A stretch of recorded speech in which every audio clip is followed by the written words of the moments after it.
நீங்க உங்க பிஎஸ்பி சலாம் சமையலுக்குள்ள எங்க வந்திருக்கோம்னா ஊட்டிக்கு வந்திருக்கோம். சாரி, ஊட்டி மாதிரி இருக்க பவனாசுக்கு வந்திருக்கோம்.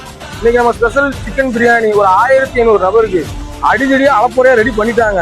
மெனு என்னன்னா onion raita, chicken 65, gulkand bread halwa. மக்கள் பரபரப்பா ரெடி பண்ணிட்டு இருக்காங்க. வாங்க பார்க்கலாம்.